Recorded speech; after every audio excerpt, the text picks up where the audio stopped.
Ao lado do presidente Bolsonaro, o ministro usou chocolates para explicar o bloqueio de 30% de verbas na educação, mas errou nas contas. De 100, ele usou apenas 3 chocolates e meio para representar os cortes. Desses 100 chocolates, 3 chocolatinhos e meio. Meio, não vou cortar aqui, deixa eu só cortar aqui, presidente. 3 chocolatinhos e meio. A gente não está falando para a pessoa. De acordo com o Ministério Público Federal, em uma entrevista em abril deste ano, o ministro da Educação, Abraham Weintraub, teria dito que universidades que, em vez de procurarem melhorar o desempenho acadêmico, estiverem fazendo balbúrdia, terão verbas reduzidas. Ele teria se recusado a pedir desculpas por esta declaração. Em uma outra fala, dessa vez para reitores e membros da bancada parlamentar do Rio Grande do Norte, o ministro da Educação teria defendido que essa última fake news fresquinha para você alega que a paralisação da recuperação do Museu Nacional, aquele que o reitor da Universidade Federal do Rio... Mas durante 1 ano e 8 meses eu fui investigado, processado, julgado. Está escrito inquisitorial e sigiloso. Que eu saiba, só a Gestapo fazia isso. Ou no livro do CAFTA ou a Gestapo. Processo, você vai e tem acesso. Arthur Weintraub chamaram os alunos da Unifesp de ridículos e, em uma nota, ainda debocharam do curso de Relações Internacionais, dizendo que achavam que o curso ficava no campus da Escola Paulista de Medicina, no Departamento de Reprodução Humana no exterior.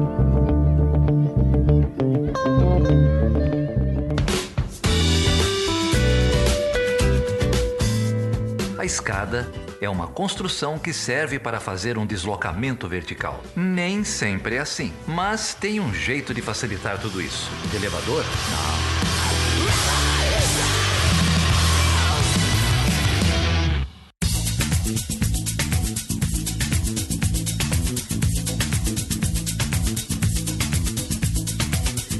Seja bem-vindo e seja bem-vinda a mais uma edição do Chutando a Escada. O meu nome é Felipe Mendonça. E eu sou o Geraldo Zaran. E hoje, Geraldo, a gente vai falar sobre o que? De volta pro passado, é isso, cara? É, de volta pro passado, futurice ou foda-se. Foda-se, eu acho que é a maneira correta de se referir a esse programa do governo federal para as universidades públicas brasileiras. Eu acho que é um termo que está mais condizente com o nível do governo, né, do Bolsonaro. Pô, né, não vamos nem começar a falar do nível, porque esses últimos 2-3 dias foram bravos, né?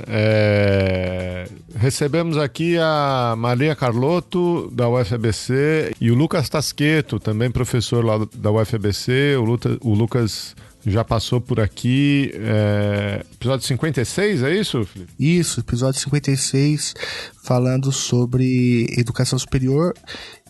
Direito ou mercadoria, uma coisa assim. A Maria também trabalha com esse tema há muito tempo, principalmente a participação das organizações, das chamadas organizações sociais, né, das OS na educação. Escreveu uma série de textos aí logo no lançamento do Futurice e na semana seguinte. A gente deixou os links aí no post, ela escreveu bastante lá no Outras Palavras. E a gente, enfim, vocês sabem o que a gente acha da pauta da educação e a gente trouxe essa galera aí para conversar sobre esse programa, entender o que é, entender o contexto e para onde esse governo quer levar a educação superior no Brasil, né? É isso aí.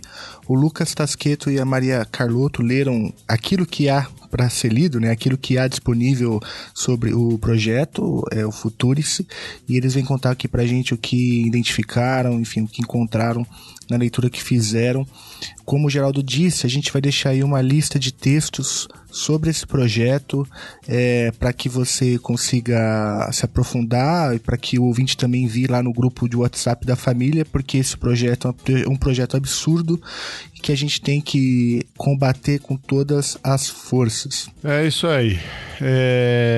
Muita repercussão aqui nos últimos programas, muita gente escrevendo para falar do nosso programa sobre trabalho escravo no Brasil, ainda lá sobre o programa com o Joel, sobre o controle dos corpos pretos. A gente queria agradecer a todo mundo aí que anda mandando feedback, escreveu para mim, inclusive um pessoal lá do grupo de apoiadores, a Lucineide Lima, recebeu uma mensagem legal aqui também do Daniel Rocha Mendes. E agradecer o apoio e vamos continuar nessa pegada aí, falando o que precisa ser dito, né? É isso aí. No Twitter também, uma porção de pessoas compartilharam o último episódio, comentaram. Eu vou deixar aqui um abraço para todos vocês. Obrigado, pessoal, que segue a gente no Twitter. Se você ainda não segue o Chutando a Escada no Twitter, procure lá. Nós estamos como @Chutando a Escada. Mas a gente também está no Facebook, também como Chutando a Escada, e no Instagram, também como Chutando a Escada. Mandar um abraço especial pro pessoal da banda El Efecto.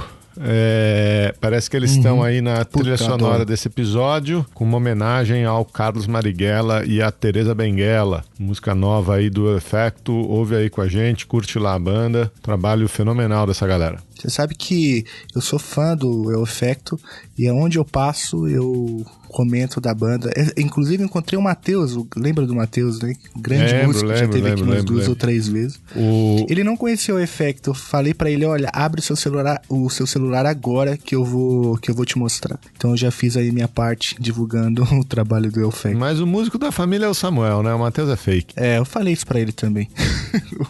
Então, se você quiser continuar apoiando esse projeto, continuar apoiando o Chutando a Escada, você pode entrar lá no chutandoaescada.com.br/apoio.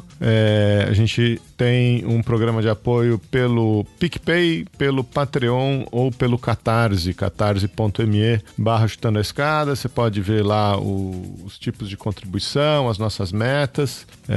Vamos tentar continuar fazendo divulgação científica, falando de relações internacionais, falando de política internacional aqui toda semana. É isso aí, Geraldo. Eu dei uma passadinha rápida numa gravação ao vivo do Teologia de Boteco, lá do Cristiano Barba. E a galera lá mandou um abraço pra você. Tinha muita gente que curte o Chutando a Escada lá.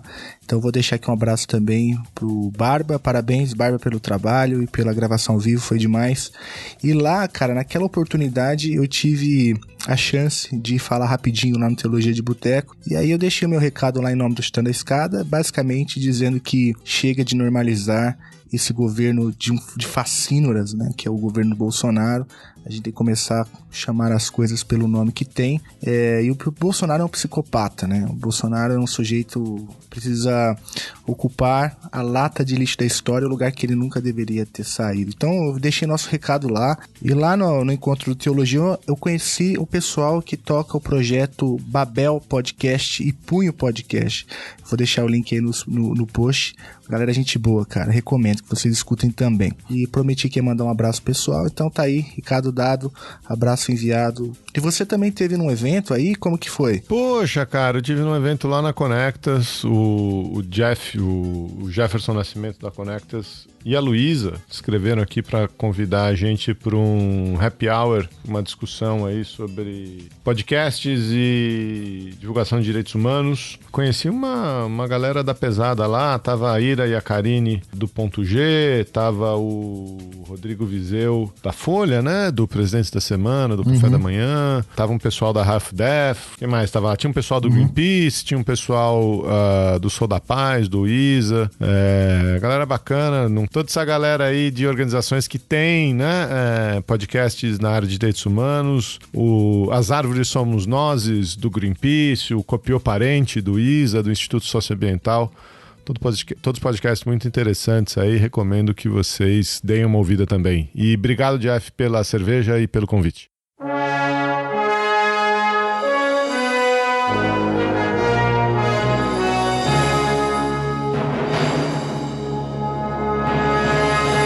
Bom, o Geraldo não gosta muito de séries, eu escuto o Chutando a Escada prestando atenção, sabe disso, mas eu tô enchendo o saco aqui, mas eu queria colocar esse programa, o episódio que a gente vai ouvir agora, num contexto maior aí do Chutando a Escada. A gente já falou com o Lucas Tasqueto, como já mencionamos aqui, eu vou deixar aí também na descrição desse episódio o link, e a gente também já teve aqui um episódio sobre cobrança de mensalidades nas universidades federais. Aliás, esse é um projeto que tem avançado bastante, principalmente na pós-graduação. Já tem legislação que permite a cobrança, inclusive tem legislação que permite mestrado e doutorado EAD, né? E também tem um episódio que a gente gravou com a Andifes, né, com os pesquisadores da Andifes, sobre o perfil dos discentes. Então esse é o 4º episódio aí numa série longa que a gente tem desenvolvido aqui, 4º de muitos. Sabe por que eu não gosto de série, cara? Por quê? Porque você esquece os episódios. Por exemplo, você esqueceu o episódio sobre o relatório do Banco Mundial sobre educação com o Reginaldo Moraes. Mas você não viu o episódio do Reginaldo Moraes? Eu não vi? Não, você não pôs... Eu não participei, é claro que eu ouvi, mas você não pôs na série. Não, mas é porque não era um episódio sobre educação. Não Aliás, era educação, esse é o título, cara, que deveria ter. Era um negócio lá. Não. Bom, então, Geraldo, vamos falar sobre o Foda-se, ou melhor, Futurice. Aliás, que é uma inovação da língua portuguesa, né? Futurice. Roubo de propriedade intelectual, vamos lá. É verdade. Se você quer entender por quê, escute aí até o fim. Com vocês, o Lucas e a Maria Carlotto.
Geraldo, eu tô aqui em Belo Horizonte, no Encontro Nacional da Associação Brasileira de Relações Internacionais e, cara, eu participei de uma reunião do Fórum de Coordenadores do Curso de Relações Internacionais, que virou quase uma reunião, assim, de terapia coletiva, aquela depressão profunda. Grupo de apoio. Grupo de apoio, porque vamos discutir a conjuntura. Aí um choro daqui, outro de lá, outro acolá, né? Mas, enfim, o cenário não tá nada fácil. Mas... para falar desse cenário conturbado, do Futurice, do nosso ministro, que tá de férias, né? O Weintraub pediu férias aí, depois de 3 meses de ministério. A gente tem aqui 2 grandes referências no debate. Uma delas já teve aqui, inclusive. Eu vou começar por você, o Lucas Tasqueto, que é professor lá da UFABC. Já teve aqui no episódio 56, né? Quando a gente discutiu educação, se é mercadoria ou não. É um episódio que eu recomendo, vou deixar aí também a descrição no post, sobre a mercantilização, né, do ensino superior no Brasil. E aí, Lucas, obrigado, cara, por topar estar aqui com a gente, cara. Eu que agradeço o convite de novo, Felipe. Obrigado, Geraldo. Uma satisfação também retornar ao Chutando. Se apresenta aí, cara. Você tá lá na Federal do ABC, tá fazendo mais o que da vida? Bora lá. Então, sou professor da Federal do ABC, no Bacharelado de Relações Internacionais. Nós começamos também agora nesse quadrimestre a primeira turma do programa de pós-graduação em Relações Internacionais. E também estamos compondo agora o Observatório de Política Externa, o OPEB, também da UFABC. Legal, legal. E a gente trouxe também uma colega do Lucas aí, a Maria Carlotto, professora lá da UFABC. A Maria, acho que foi a primeira a sair atirando, né? Tem um texto no Outras Palavras, Universidades, a Nova Estratégia do Governo. Acho que logo, não sei se no dia ou no dia seguinte que saiu o Futurice. Tudo bem, Maria? Parabéns aí pelo texto. Oi, Geraldo. Oi, Felipe. Tudo bem? Primeiro, obrigada pelo convite para debater esse tema tão importante. Estou feliz de estar aqui no Chutando a Escada pela primeira vez. Muito bom, muito bom. E você estuda política externa nesse observatório aí também, Maria? Não, na verdade, eu sou professora de Relações Internacionais da UFABC na área de Globalização Produtiva, Ciência, Tecnologia e Inovação. Então, meu mestrado é sobre política de ciência e tecnologia, né? Eu estudei a primeira organização social que passou a atuar nessa área, inclusive, e no meu mestrado eu estudei a internacionalização de modelos de gestão universitária. Então, exatamente o tema do Futurice, por isso que eu saí assim, já de cara debatendo o programa. E eu estou, então, no Bacharelado de Relações Internacionais, estou no programa de pós-graduação em Economia Política Mundial, estudando a questão do ensino superior, internacionalização, enfim, financiamento externo, os interesses que estão por trás, né, dessas mudanças normativas, e acho que o Futurice é parte disso. E sou, por acaso, presidente da Associação dos Docentes da UFABC. Então, também estou aí na militância contra este governo e na defesa do ensino superior público. Antes da gente entrar no papo e pensar um pouco esse projeto, né, para a universidade pública, encabeçado pelo ministro Weintraub no governo Bolsonaro, intitulado, o nome é terrível, né, Futurice, né, um nome bizarro, mas enfim, a gente vai chegar lá. Eu queria dar alguns passos atrás, porque pelo que eu pude observar, esse é um movimento já de algum tempo, né? Claro que ele ganha dimensão agora no governo Bolsonaro, mas já tem um movimento anterior que envolve a discussão sobre o que eles chamam de autonomia financeira das universidades, né? Ou seja, captação de recursos de outras fontes, mas também envolve, no limite, cobrança de mensalidades, mas também envolve as OS, né, que a Maria já citou. Mas, enfim, para começar, eu queria pedir para que vocês façam um panorama, assim, para a gente entender de onde vem esse projeto, né? De onde parte, quais são os principais atores. Eu sei que também vocês têm acompanhado sistematicamente isso, então eu queria levantar a bola para a gente poder contextualizar o problema que a gente tem que abordar aqui hoje. Bom, eu acho, você levantou uma série de iniciativas que já vêm sendo tomadas na linha do Futurice, né? Então, o que você está, né, de autonomia, você chamou de autonomia financeira, que se liga à autorização do STF para cobrança de mensalidades na pós-graduação lato sensu, que é relativamente recente, e uma série de outras medidas.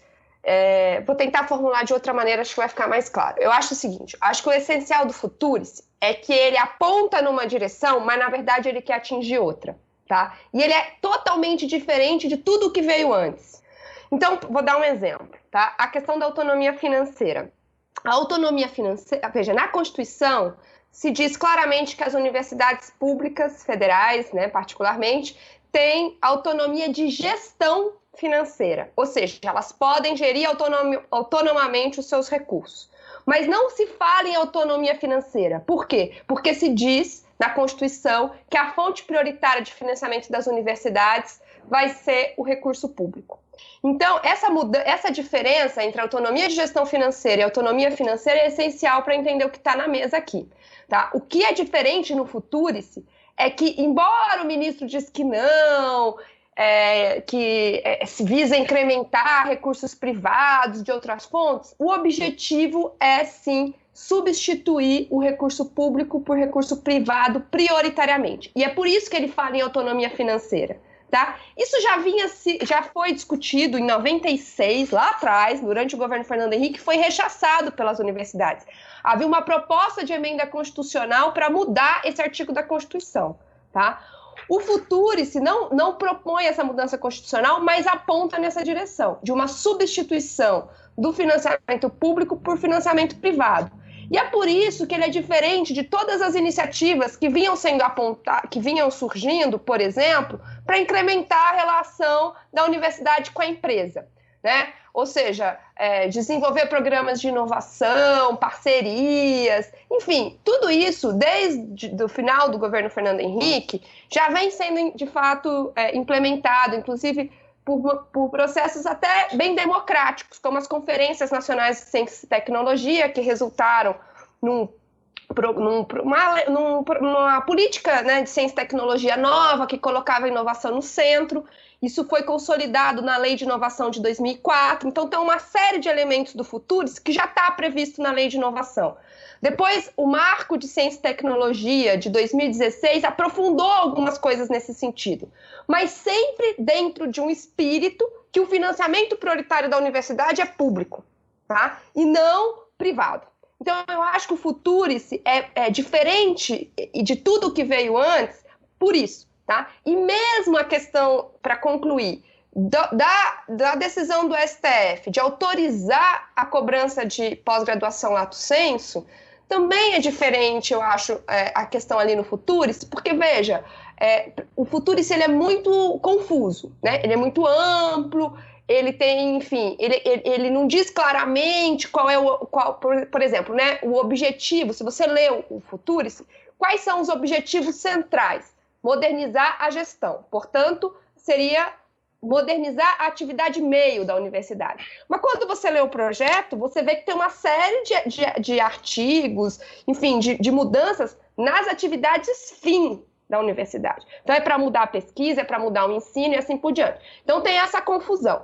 Por que eu estou falando isso? Porque na entrevista que o ministro deu hoje, a questão prioritária é cobrança de mensalidade. Lógico, porque é a única coisa que pode viabilizar o financiamento privado das universidades.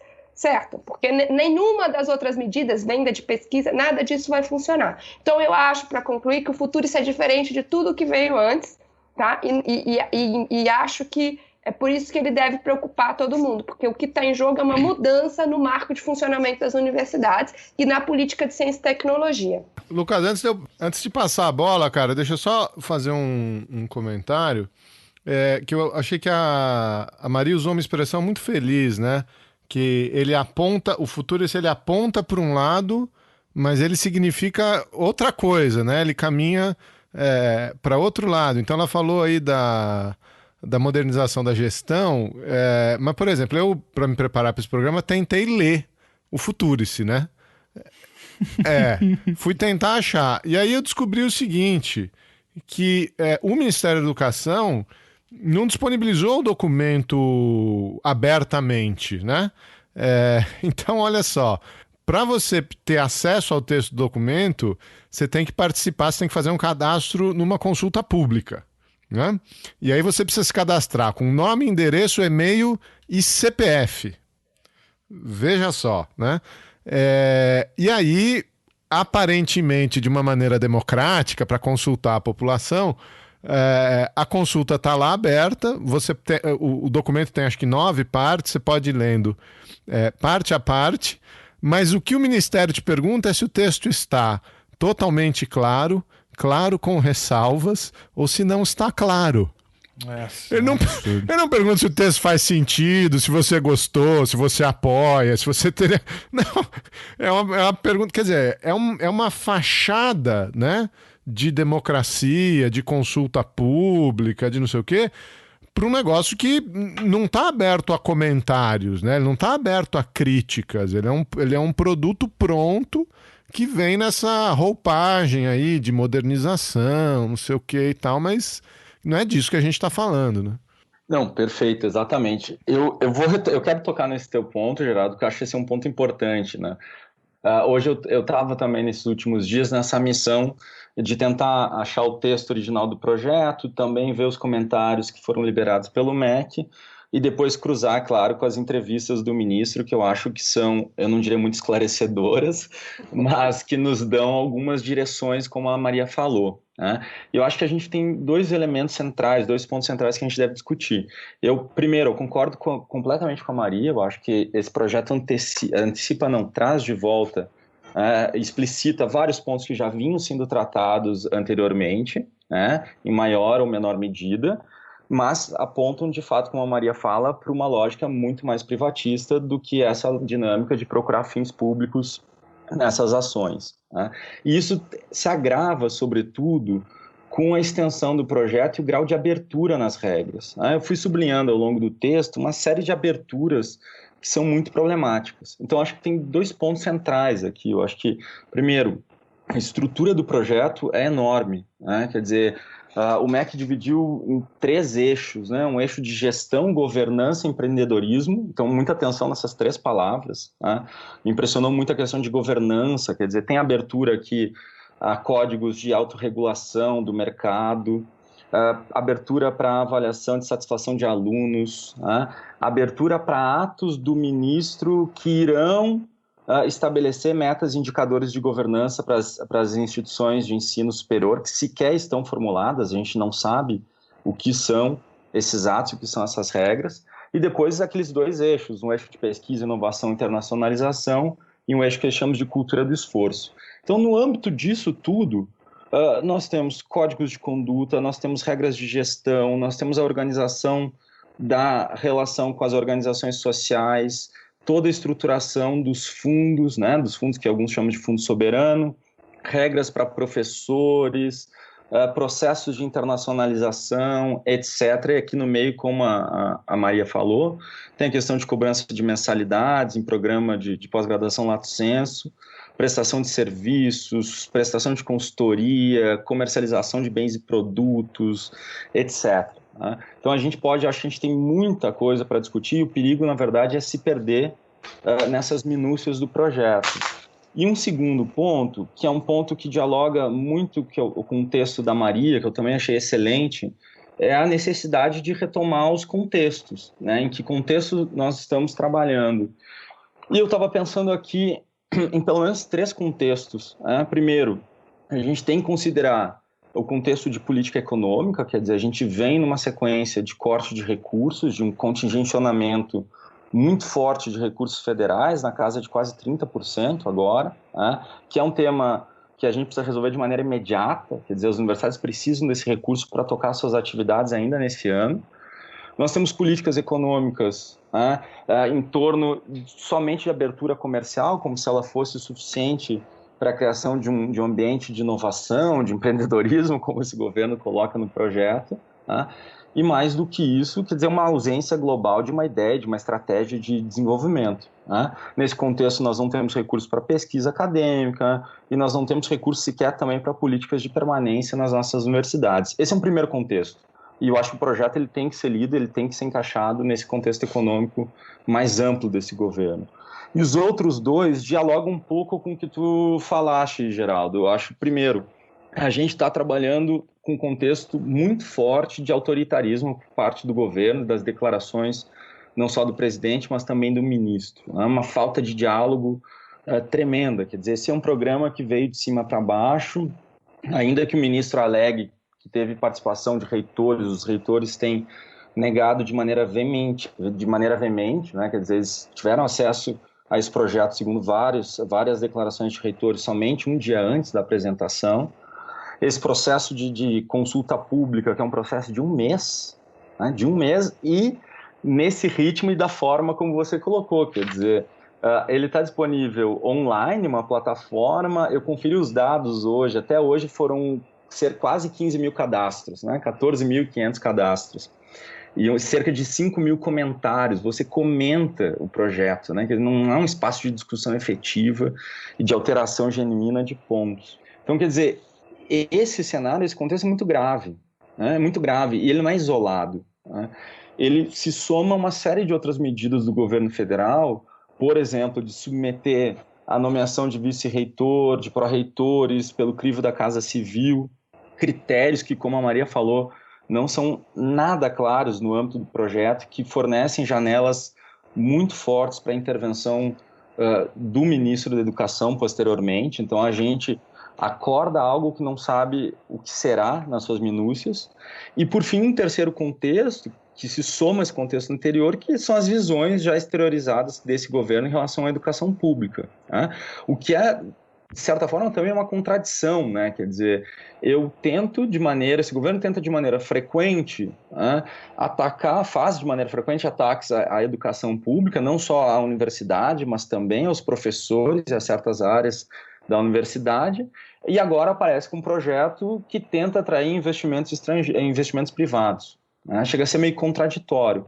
Então, é um governo que não tem apresentado de maneira clara qual modelo de universidade pretende, tem atacado áreas específicas, como as ciências sociais e humanas, e num contexto também de ataques a professores, né? Quer dizer, as últimas declarações nessa última semana, por exemplo, do ministro, confundem as funções de um professor de educação superior, né? Quer dizer, ele chegou a dizer que os professores trabalhavam só 8 horas por dia, quer dizer, confundindo a função de um professor como simplesmente a presença em sala de aula, ignorando pesquisa, ignorando extensão, ignorando as atividades de gestão que esses professores cumprem também na universidade. Numa entrevista, eu acho ontem ou hoje, ele chegou a dizer que grande parte dos professores de universidades públicas não preparam de maneira adequada as suas aulas, né? Quer dizer, tem suas aulas desatualizadas, foi uma da justificativa que ele deu para fazer uma conexão com o ensino à distância, que a gente pode discutir depois. Então, quer dizer, é um governo que não entende as especificidades da educação superior. Quando eu somo isso com um quadro de autoritarismo, com um quadro de baixo diálogo, né, a gente está chegando ao resultado que a gente está dando um cheque em branco. Isso me preocupa demais, sobretudo quando a gente conecta com os pontos que a Maria já apresentou. Uhum. Eu achei muito interessante a maneira como você sistematizou. Eu queria enfatizar um ponto, né? Quando você se referiu ao primeiro contexto, que é o contexto do contingenciamento, né, de verbas das universidades, acho que esse contexto ele tem outras faces, né? Uma delas tem a ver com uma lógica que, inclusive, já estava colocada no governo do Michel Temer, sob a liderança do MEC, né, do Mendoncinho, Mendonça Filho, que também, né, contingenciava, mas depois liberava no sistema de balcão, né, o que significa que ele segurava o recurso e aí o reitor tinha que ir lá, bater não sei ao certo como isso funciona, né, mas ir lá e pedir a liberação dos recursos e tal, e isso dá um certo poder, né, de distribuição de recursos para o MEC, vai centralizando as coisas e a universidade vai perdendo autonomia paulatinamente. No governo Bolsonaro, o contingenciamento foi forte, todo mundo viu, tem aquela cena patética dos chocolatinhos, né, que é uma cena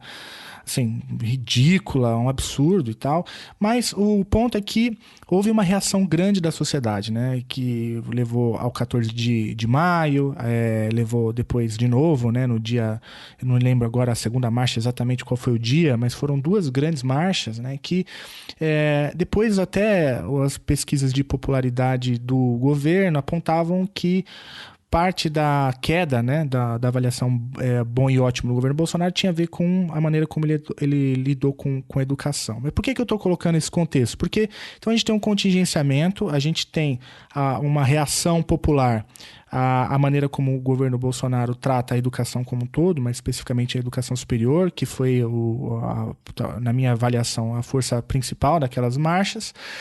E agora tem uma outra dimensão que é o Futuris, que aparentemente a Maria e o Lucas já colocaram aqui as inúmeras contradições de chamar isso de autonomia financeira, né? Que tem aí todo uma arapuca por trás, mas ele coloca agora uma solução para o problema do contingenciamento, que seria o Futuris. Na verdade, é uma chantagem, né? É assim que eu tenho lido, assim. Porque ou você se vira, né, num contexto de PEC do teto dos gastos, de crise econômica, de redução das receitas e, portanto, dos contingenciamentos, ou você se adequa e o plano seria esse, o Futuris, né? E também, até para tentar dialogar um pouco com essa sistematização que vocês fizeram, e eu não sei se eu também estou sendo muito otimista de tentar achar uma inteligência por trás desse governo, mas me parece que isso tem um potencial, né, de confundir o movimento, né, de confundir o apoio social na defesa da universidade pública, porque aparentemente é um projeto que serve para garantir a autonomia, né, que serve para garantir o futuro, que serve para garantir como eles dizem, né, o acesso, sendo que é justamente o oposto, né? Então eu percebo essas duas lógicas, né? A ideia do futuro isso como uma confusão, uma divisão dentro do próprio movimento docente, porque aí vocês mencionaram que as ciências humanas terá um impacto, as ciências exatas, o impacto será diferente. Também, se a gente pegar o contexto regional, imagino que se você está num grande centro, o impacto pode ser se você está numa universidade mais no interior do país, o impacto pode ser outro. Ele divide o movimento e, ao mesmo tempo, coloca o projeto como uma ameaça, né? Ou é isso, ou você não tem nada. Enfim, é um pouco a sensação que eu tenho quando eu vejo tudo isso, esses contextos todos. Faz algum sentido? Quer comentar, Lucas? Eu só ia fazer 2 pontos, Maria, que acho que se conectam com o que a gente está falando e que o Felipe colocou. Eu acho que o primeiro ponto está muito dentro do artigo que tu acabaste de publicar, né? Então acho que tu pode explorar muito isso, quer dizer, esse programa como uma cortina de fumaça para os debates que de fato são importantes agora. Então eu deixo para a Maria esse ponto. Eu queria levantar duas questões, eu acho que o Felipe trouxe, que eu acho interessante, né? Quer dizer, o Futurice, ele torna as coisas um pouco nebulosas, né? Ele diz como nós temos um problema e aqui está a solução para ele. Só que ele é um programa de adesão supostamente voluntária, né? E esse é um ponto problemático, quer dizer, o quanto esse programa é voluntário de fato, né? Quer dizer, o que sobra, o que resta, por exemplo, a quem não aderir a ele. E aí a gente vai tentar entender, por exemplo, a entrevista do ministro, ele fala que não haveria nenhum tipo de retaliação, porque não é do perfil dele. Quer dizer, ele traz toda aquela mágoa que ele tem em relação à universidade pública e o papel que ele assumiu nesses lugares. Então, essa é uma questão central. O que acontece com as universidades que eventualmente não aderirem a esse programa. E mais do que isso, o que eles colocaram é que não haveria, isso não diminuiria os recursos públicos à educação, não representaria necessariamente um menor repasse de verbas. Só que nem isso a gente tem certeza. Nessa mesma entrevista, o ministro volta atrás e fala, entre aspas, a princípio não haveria menor repasse de verbas. Só que no limite, claro, eu acho que as universidades podem acabar sendo forçadas à captação de recursos, e aqui é muito interessante o ponto que tu levantaste. O desequilíbrio de condições é muito grande. Regionais, entre universidades mais consolidadas e menos consolidadas, entre universidades com áreas com foco em tecnologia mais forte ou menos forte. Isso gera uma competição entre as próprias universidades e uma dificuldade também de buscar recursos que permitam sua manutenção. Eu acho que as duas questões que o Lucas coloca, tá? O fato da adesão ser voluntária e a gente não ter clareza sobre o que é que vai acontecer com as universidades que não aderirem, né? Só queria observar, na verdade deixa eu voltar num ponto para deixar claro uma coisa, né?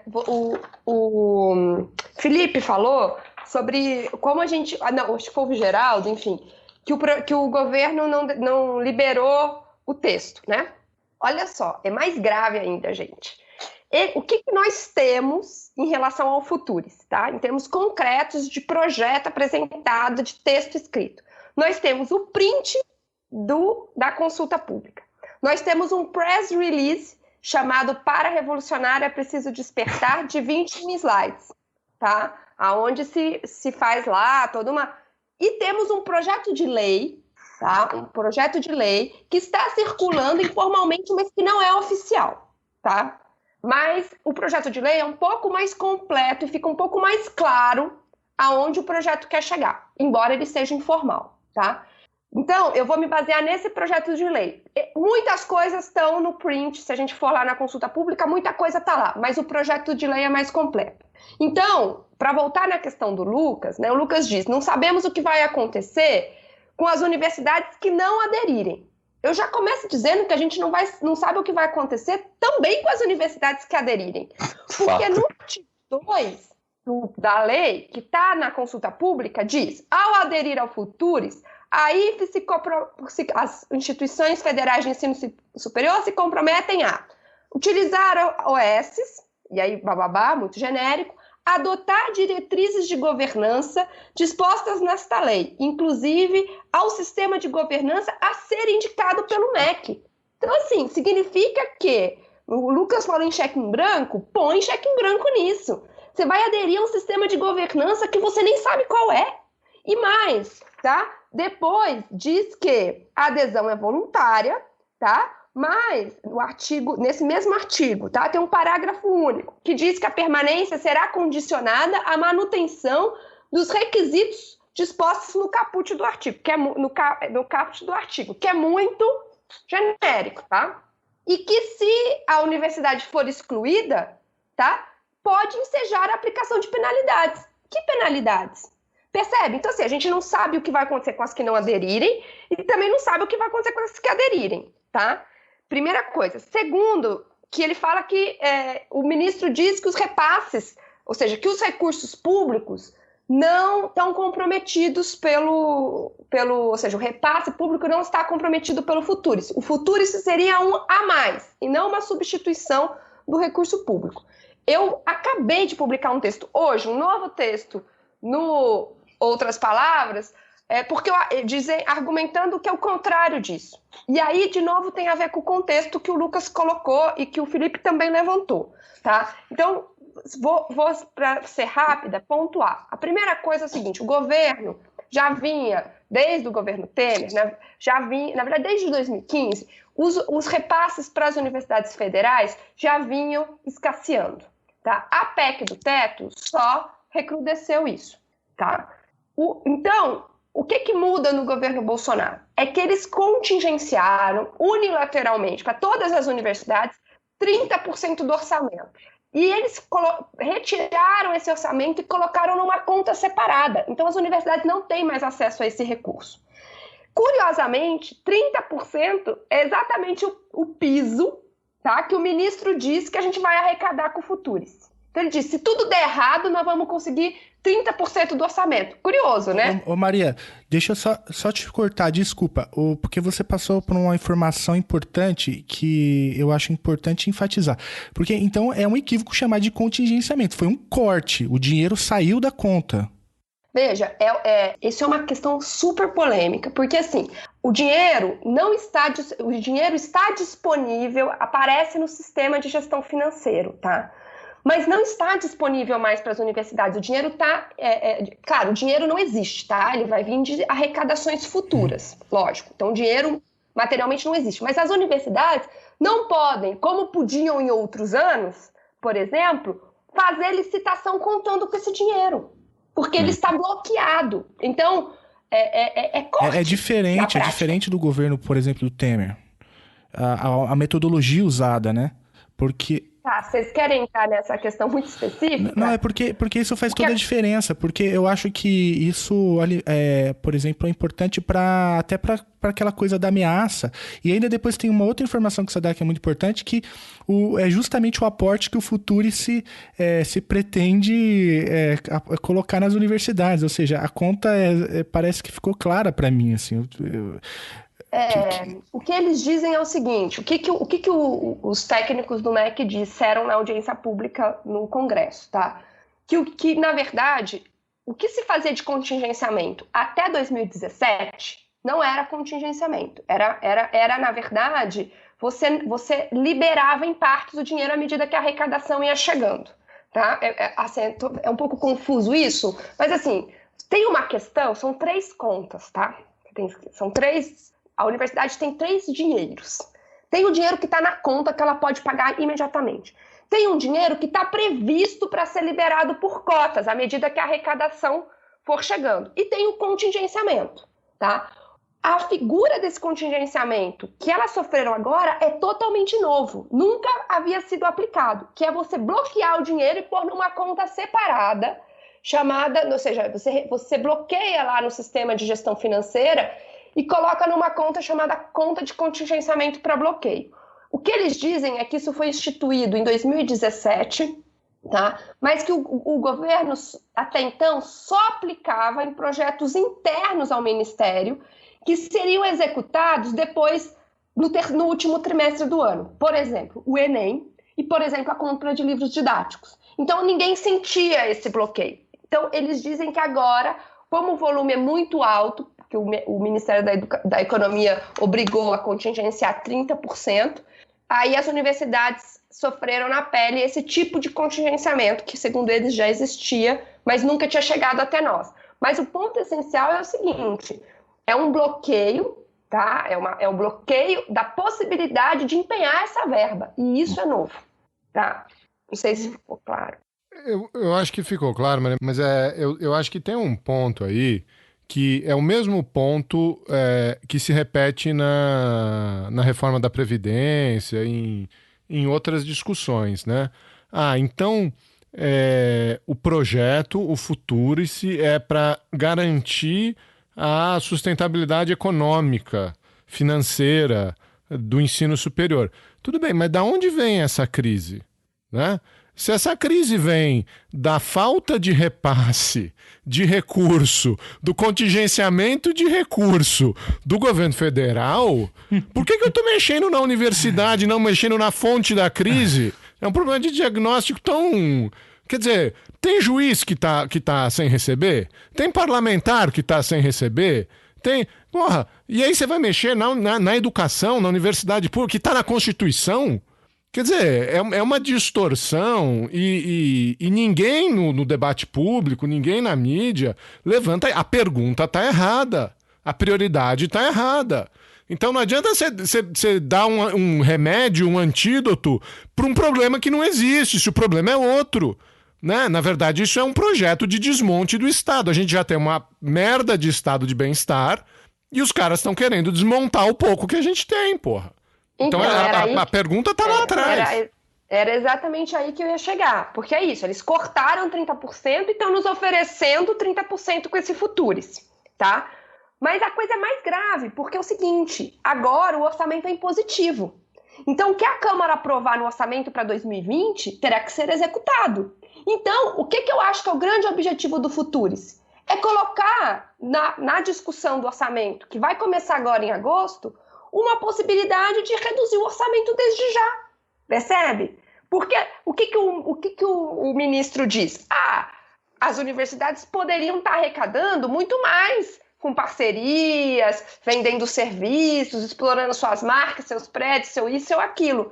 E aí, como elas fazem corpo mole porque são mal geridas, a gente tem que desembolsar muito dinheiro. Esse discurso é sedutor e pode intervir no orçamento para 2020. E aí é complicado, porque aí eles não vão precisar contingenciar. O orçamento já vai estar cortado de imediato. E com a PEC do teto, quando é que a gente vai restaurar esse orçamento? Nunca. Então, é esse o imbróglio, entendeu? Por isso que eu acho que o Futuris é, sim, uma grande cortina de fumaça. Porque o projeto não faz o menor sentido. A gente já avaliou isso aqui. Vai ser preciso, para implementar o Futuris, mudar pelo menos 16 leis, 16 leis, de 1990 a 2016, sem contar a lei de fundos patrimoniais, que é de 4 de janeiro de 2019, que ele já disse que quer rever os vetos. Então, assim, o projeto, além de amplo e confuso, ele tem uma insegurança jurídica, ele vai ser um imbróglio. Então, não é possível que se imagine que o projeto vai ser viável no curto prazo e vai cumprir os objetivos. Eu acho que ele quer mesmo, digamos, facilitar a possibilidade de desmontar o estado de bem-estar social mínimo que a gente tem, tá? Na área de educação superior, que, veja, é aqui que eu acho que mora o ponto central. A educação e a saúde, tá, são consideradas prioridades pela população brasileira. E a população brasileira quer dinheiro público nessas áreas. E não é à toa que a educação é a área mais mal avaliada do governo. Certo? Então, eles não podem cortar simplesmente, eles têm que cortar com uma justificativa, um argumento que faça sentido para essa população. É isso que é o Futuris. Ele é uma bomba semiótica, entendeu? Para a gente ficar perdido, discutindo e justificar o injustificável e o que a população brasileira não aceita. Sem contar a divisão da comunidade acadêmica que o Felipe já colocou, né? Porque como a gente abriu o programa, parece que o Futuris está indo no caminho de várias medidas que vêm sendo tomadas há muito tempo. Também não é verdade, né? Então as pessoas podem achar, mas o que vai mudar com o Futuris? Vai ser até melhor. Não vai ser melhor, porque ele propõe a substituição do dinheiro público por dinheiro privado, se não com a execução do projeto, que eu já disse e repito, eu acho inviável, acho que esse projeto não vai funcionar, depois eu posso argumentar melhor por quê, mas com a restrição do orçamento no curto prazo, certo? Então, já para 2020. E aí, o que a gente vai ser obrigado a fazer? Certo? Num contexto de que não tem dinheiro nenhum. Fazer o que a lei já prevê, que é vender curso lato sensu, que é a única coisa que dá dinheiro no Brasil. Esse teu ponto é excelente, Maria, porque eu estava pensando enquanto o Geraldo falava que essa contradição em termos, de fato, porque as críticas que são utilizadas para justificar essas novas políticas se referem a pontos que sofrem de maneira muito pesada a falta de recursos públicos. Quer dizer, permanência dos alunos na universidade, investimento em pesquisa e laboratório, etc. Existe uma demanda de recurso público por isso, que já foram cortados e geram um quadro problemático e, por sua vez, embala um projeto de reforma da educação. Isso é muito problemático. E uma segunda coisa, que eu fico pensando também, quer dizer, além da dinâmica de substituição de um recurso por outro, no mínimo, a má compreensão do contexto brasileiro para imaginar que um fundo como esse funcione da maneira como eles colocaram. Quer dizer, quais dados basearam essas informações? Quer dizer, quais são os critérios para cada instituição? Isso não está claro. Não está claro em nenhum momento. Quer dizer, como se estrutura esses fundos? O Brasil tem tradição? O Brasil não tem tradição em doação, não tem uma tradição filantrópica que leve a crer que a gente vai ter esses recursos, uma dificuldade muito grande de captar. Então, quer dizer, mesmo a estruturação desses fundos demandaria muito tempo. Depois desse tempo, até chegar a uma quantidade de recursos que pudesse reverter a universidade, teria um tempo ainda maior. Eu estava vendo um cálculo, quer dizer, pegando só a UFRJ, um fundo para dar conta das despesas básicas da UFRJ demandaria cerca de 7 bilhões de reais de início. Então, quer dizer, o governo ainda está pressupondo um interesse privado suficiente para estruturar um fundo da maneira como eles querem. Então, quer dizer, a gente tem dois riscos. Quer dizer, um primeiro risco é essa troca de recursos, quer dizer, tira esse recurso público e coloca o recurso privado, só que o recurso privado que a gente não tem nenhuma ideia se virar de fato. Então, quer dizer, tem essa viabilidade dos próprios fundos. O que a Maria colocou é muito relevante, quer dizer, tem uma série de discussões jurídicas que começa a partir daqui, isso somado com um quadro de perda de autonomia tremenda, a partir do momento que alguma universidade, que alguma instituição de fato resolva aderir a esse projeto. Ô Lucas, eu acho que para mim a resposta é muito clara, cara. Não há interesse da nossa elite em financiar qualquer coisa na universidade pública, a não ser em setores ali muito isolados, ligados a engenharias, ligados a empresas que têm interesse em um determinado tipo de produto.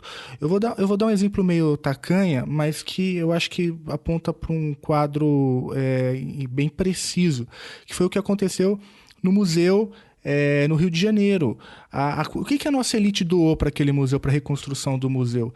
Eu depois descobri que a elite brasileira doou mais para a tragédia na França, né, na catedral, do que no museu, no nosso Museu Nacional no Rio de Janeiro. É uma elite entreguista, ela não tem interesse. Quem que vai doar para um projeto de filosofia ou um projeto de ciência política nessa conjuntura obscurantista? Como que a universidade vai captar para financiar projetos desse tipo, assim?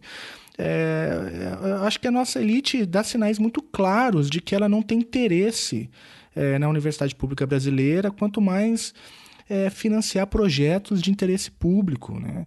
Então, a gente não tem essa tradição de uma elite participativa em projetos sociais ou projetos que geram qualquer tipo de bem público. Não, então, assim, para mim, eu gostei bastante também da fala da Maria. Ela usou a expressão lá, bomba semiótica, né? Porque eu acho que está ficando muito claro. Até porque isso ajuda a entender um pouco porque que o projeto é meia dúzia de slides do PowerPoint, né? Como que você discute a universidade pública de um país, né, sem subsídios, sem dados? O Lucas falou, quais são os dados? Não tem dado, não tem nenhum apreço a qualquer tipo de embasamento esse governo, né? Isso, o que só explica mesmo é essa retórica, essa bomba semiótica, para ficar com o termo, para poder contingenciar, estrangular e levar, né, a universidade a mudar, enfim, a ter que optar por um projeto que a gente não sabe o que é, a coisa do cheque em branco que vocês mencionaram, né? Hoje o nosso ministro, o Weintraub, também falou da possibilidade de professores não concursados atuarem nas universidades federais, assim. Então o desmonte vem por todo lado, né?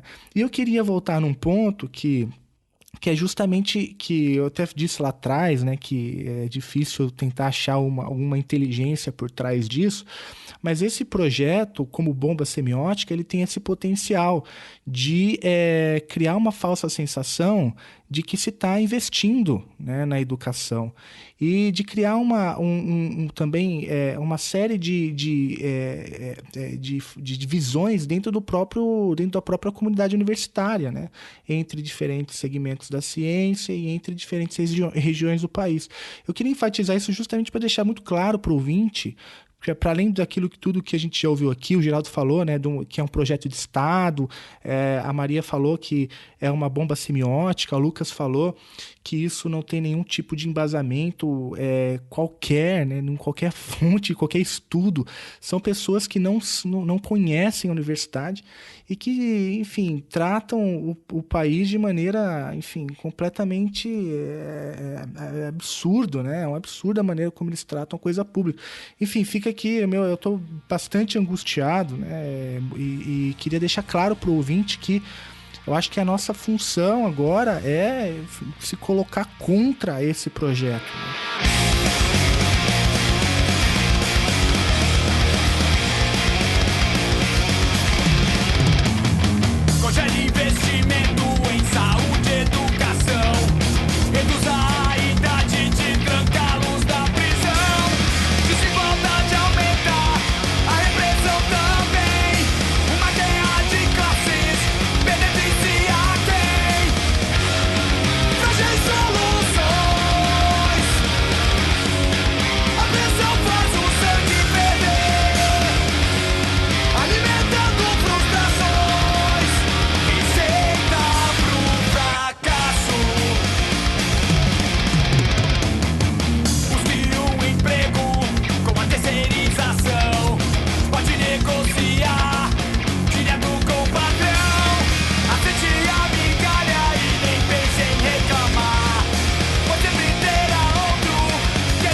Veja, a gente já falou aqui por alto, né, acho que a coisa que mais me incomodou a primeira vez que eu li o projeto foi cadê os estudos que justifiquem uma mudança tão grande quanto essa que está se propondo, tá?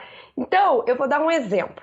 O Felipe falou, né, quem é que vai, ou seja, tem um descompromisso da elite brasileira com o financiamento de qualquer coisa na universidade e deu o exemplo do Museu Nacional. Ou seja, esse projeto, no caso o Futuri se venha a vingar, né, você teria um subfinanciamento de áreas que não têm interesse comercial, as humanidades particularmente. Olha, eu diria para você que tudo o que eu estudei sobre política científica e tecnológica, sobre relação universidade e empresa, sobre propriedade intelectual, que são as áreas onde eu me especializei, eu te diria que nem as áreas que têm interesse comercial vão ser financiadas. É só você pegar os dados da Pintec, que é a pesquisa de inovação tecnológica do IBGE, tá? Pouquíssimas empresas brasileiras fazem inovação.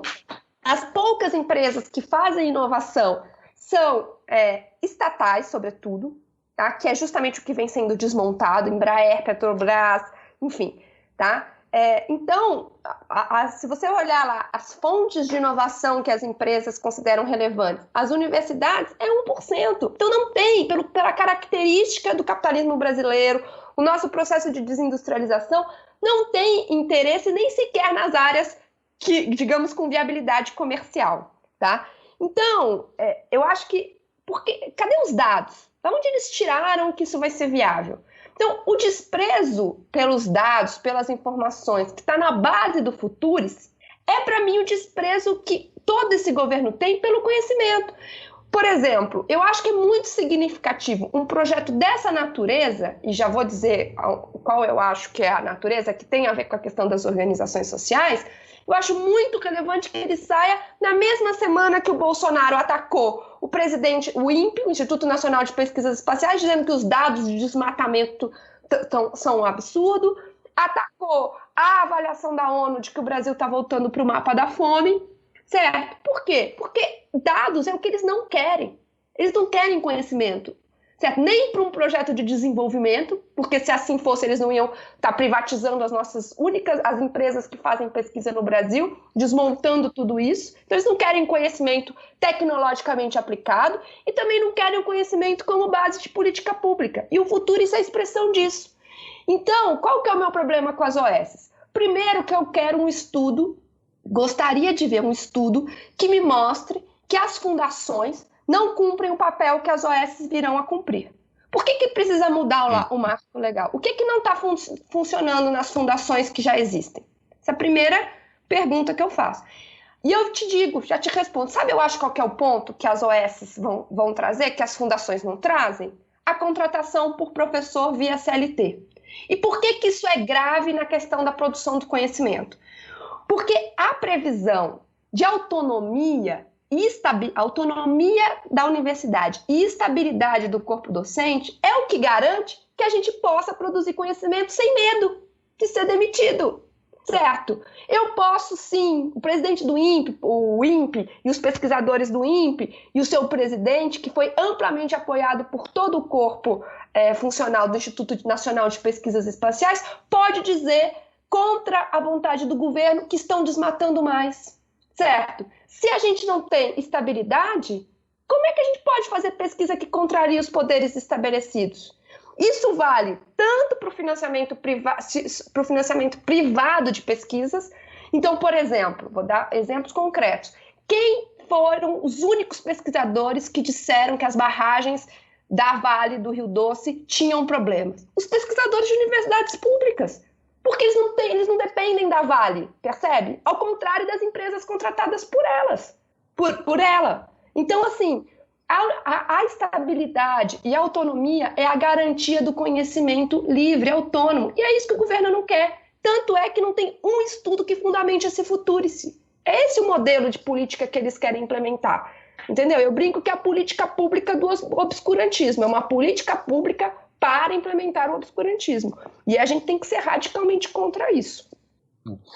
E tem uma coisa, né, Maria, eu estava pensando aqui, mesmo as posições que a gente tem lido de quem se coloca criticamente em relação ao projeto, mas, por exemplo, fica feliz enquanto gestor acadêmico com algumas aberturas para novas formas de financiamento, mesmo esses têm mostrado uma preocupação gigantesca em relação às OS, né? E aí tu levantaste um ponto que é o ponto central, quer dizer, a liberdade de contratar servidores mediante outro regime, o regime seletista, né? Então isso tem não só um barateamento de custos, mas também uma possibilidade de demissão a qualquer momento e de maneira muito mais flexível, mas a extensão da competência das OS vai muito mais longe nesse projeto que foi disponibilizado a nós. Eu também li essa versão que circulou, porque não é só uma liberdade na contratação de servidores, mas é uma possível interferência, inclusive, na execução de planos de ensino, de planos de pesquisa, de planos de extensão das instituições, né? Sobre gestão de recursos, sobre gestão de patrimônio das instituições de ensino. Então, ou seja, se delega, se passa a essas organizações sociais um leque muito amplo de competências que vai da contratação de servidores sem necessidade de concurso público e sem estabilidade, mas passa também por uma possível interferência dessas organizações naquilo que talvez seja mais sagrado dentro da universidade também, que é a liberdade de ensino, a liberdade de cátedra, né? A partir do momento que ela tem a possibilidade de interferir de maneira expressa nos planos de ensino, nos planos de pesquisa, nos planos de extensão dessas universidades. Quer dizer, existe essa gravidade ainda que aparece além daquela levantada pela Maria. Eu vi esse artigo, quando eu li eu não acreditei, porque se você pega o programa, o Futurice, você vai lá no objetivo geral, modernizar a administração. Quando você lê o projeto, é sobre tudo, menos sobre isso, né? Exato. Porque se vai no plano de ensino, pelo amor de Deus, Entendeu? Eles querem... Então é muito grave, é muito, muito grave. E a entrevista do ministro hoje, ele fala entre aspas, Maria, as OS podem fazer 1 milhão de coisas que as OS vão poder fazer. Zilhão, ele fala 1 zilhão, você lembra, né? De coisas. Ele só não define o quê e fala como se fosse uma coisa boa em si, né? A gente está falando da entrevista do ministro hoje, a gente está gravando na terça-feira, dia 23, né? Então, depois a gente deixa também o link para essa entrevista, inclusive a minuta desse projeto de lei que está circulando, tudo isso a gente deixa aqui no link, no post do episódio e no site. Agora, vocês estão falando de dados, né? O Lucas mencionou aí um estudo sobre o que um fundo patrimonial da UFRJ teria que ter de capital para financiar, né, a universidade. Acho que tem um outro detalhe aí que a gente tocou de passagem, que é o modelo da universidade pública no Brasil e o modelo da universidade pública no exterior, né? Quando a gente fala de modernização ou de internacionalização, de novo, né, isso é um desvio, né? É uma cortina de fumaça, é um truque de mágico, né? Dizer assim, não, a gente vai modernizar, a gente vai se internacionalizar, porque nenhuma das universidades de ponta no exterior funcionam do jeito que a universidade pública brasileira funciona, né? A gente tem uma fixação, o brasileiro tem uma fixação por Harvard, né? Todo mundo fala de Tabata Amaral, não sei o quê, foi para Harvard, bibibi, bababá. Harvard tem 22 mil estudantes, né? A USP tem 5 vezes mais que isso, né? Tem quase 100 mil estudantes. Harvard funciona com 22 mil estudantes, tem mais de 4.500 professores, staff acadêmico, fora os funcionários de secretaria, de administração, etc., né? Então é um professor para cada 5 alunos, mais ou menos, né? Sabe uma universidade que tem 22 mil estudantes, Felipe? Não, diga aí. A sua, a UFO. Tem mais, tem 30. Chegou a 30. O dado que eu tenho aqui é esse, 22 e pouco. Sabe quantos professores tem aí? Quantos docentes tem aí? 2.000 estaria. 2.000 docentes. Então, como é que você quer comparar o trabalho que 2.000 docentes fazem frente a 20 mil estudantes com o trabalho que 4, 5 mil docentes fazem? Quer dizer, não tem... Não tem como comparar essas coisas. Não tem como... estamos nos inspirando. Vocês não estão inspirando em coisa nenhuma. Vocês não têm dados, vocês não têm números, vocês não têm nada. Harvard tem o maior endowment, tem o maior fundo patrimonial do mundo. São 38 bilhões de dólares. Você falou 7 bilhões de reais? Harvard são 38 bilhões de dólares. Princeton e Yale, que são as outras duas maiores nos Estados Unidos, atendem 8 mil alunos, 10 mil alunos. Quer dizer, não é disso que a gente está falando. A universidade pública no Brasil tem um caráter de democratização do ensino, de expansão do ensino, fora o que o Felipe sempre levanta, né? Os serviços prestados, né? Os hospitais universitários, as clínicas psiquiátricas, psicológicas. Quer dizer, é outro bicho, é outra coisa, não faz sentido nenhum, né? Não, exatamente, mas aqui que vem outra coisa, Geraldo, que é o não uso ou uso distorcido de dados por esse governo, como fazer isso de maneira corriqueira, né? Nos debates, por exemplo, sobre o projeto, quando se coloca aquilo que se fala, né, de custo do aluno na Universidade Pública Brasileira, mas espera aí, se ignora o que é a Universidade Pública Brasileira, os outros serviços são prestados, tá? Quando você fala, por exemplo, em internacionalização, ler o projeto parece uma coisa muito linda. Quer dizer, cursos de idiomas para professores, intercâmbio entre universidades, bolsas em instituições estrangeiras, facilitação de reconhecimento de diplomas, algumas medidas como se fosse só assinar e na hora seguinte elas se materializassem, como se não demandasse uma estrutura, investimento público, e uma tradição também das universidades nesse sentido. E mais do que isso, Eu fico pensando também aquilo que tu fala, e é engraçado que você mencionou Harvard, né? Porque essa entrevista do ministro menciona 2 vezes Harvard, né? Essa obsessão dele por Harvard, né? E tem né, o papel dos fundos nessas universidades também, do investimento privado também não está tão claro para eles. Né? De certa forma, me parece que eles forjam dados. Eu estava aqui lendo as informações de um estudo a partir dos dados da Fundação Nacional de Ciência dos Estados Unidos, de 2016, né? E acho que a Maria pode discutir melhor esses dados. Acho que quase 60% dos recursos das universidades nos Estados Unidos são estatais, né, nesse período. 25% desses recursos viriam dos fundos, e o dado desse ano em particular é que 6% viriam das empresas. 6%.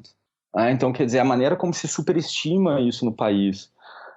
E essa imagem também está presente em outras coisas, que a gente pode falar depois, por exemplo, ensino à distância. Essa parte me assustou muito também. Tem no projeto, e o ministro frisa em outras oportunidades, uma regra, está no eixo 2, na verdade, uma regra que facilita a acreditação de disciplinas ofertadas por instituições estrangeiras pela internet. Então, quando o ministro fala isso, ele diz, olha, inclusive os brasileiros podem assistir a aulas de Harvard, já que os professores daqui não atualizam de maneira adequada as suas aulas. Quer dizer, ele deve estar pensando nele mesmo, né? Só pode ser, ele deve estar pensando no que ele fazia em sala de aula, não é possível. Basta ler o Lattes dele, eu recomendo, ouvinte, entre no Lattes do ministro e compare com o que ele está falando, né, sobre atualização. Deve falar por... Não que eu seja um grande defensor desse tipo de métrica, mas é porque, assim, desculpa, assim, mas é um cara completamente isolado, assim, não tem uma relevância dentro da universidade, não estuda educação, não produz nem na área que ele atua, então ele está falando dele mesmo, assim, ele está projetando, eu acho, em todo o corpo docente das universidades federais do Brasil, o que provavelmente ele fazia, né? Porque não é possível, cara, não é possível. De onde ele tira isso, né? Qual que é a base que se utiliza para fazer uma afirmação dessa? E já que eu estou com a palavra, o Geraldo falou aí, listou uma série de diferenças, por exemplo, entre o modelo americano e o modelo brasileiro, né? E esse governador adora dizer, também agora tem um fetiche do modelo australiano também, às vezes o modelo inglês é usado. Tem um estudo do IPEA que mostra o efeito multiplicador do gasto com a educação no Brasil, né? Para cada R$1 gasto, você tem ali 1,75 de retorno à economia. Então, os dados estão aí, né? Você tem métricas para mostrar que, na verdade, não é gasto, é investimento, né? Não só no serviço fim, que é a educação, mas também tem um retorno econômico. E também tem o próprio sistema tributário, que é muito diferente aqui e lá, né? Ou seja, é uma completa insanidade, assim. O Lucas falou bem, né? Eu acho que a palavra que define é obscurantismo mesmo. É um governo que odeia os dados, odeia a ciência. O Futurice é um projeto, pelo que eu estou ouvindo aqui, é um projeto que odeia a ciência, odeia o embasamento de dados para a formulação de políticas públicas. É um projeto de ódio ao conhecimento, é um projeto de ódio à educação. Eu concordo totalmente com você. Eu acho, inclusive, o seguinte, até defendi isso e vou defender isso daqui para frente. Eu acho o seguinte, a irresponsabilidade do governo de propor um projeto dessa magnitude, sem estudos que fundamentem minimamente, né, cada uma das mudanças que estão sendo propostas, tá? As falas do ministro sobre os professores. Então, ele deu uma entrevista para a Jovem Pan, onde ele diz que ele afirma dados mentirosos, que a gente ganha um salário médio de 15 a 20 mil reais. Isso não é verdade. Pois é, eu quase caí da cadeira, porque alguém tá pegando meu dinheiro aí. Não, eu também não sei de onde ele tirou isso. Olha, não veio para mim também, não. Alguém tá desviando aí. Não sei, o que é... Enfim, é um dado mentiroso. E ele diz que a gente, como o Lucas falou, né? Mas, antes, na fala dele, ele desconhece a nossa atividade. Não sei se é porque ele era assim. Eu não sei, entendeu? Mas, assim, ele diz que a gente dá 8 horas de aula. Mentira! A gente dá 8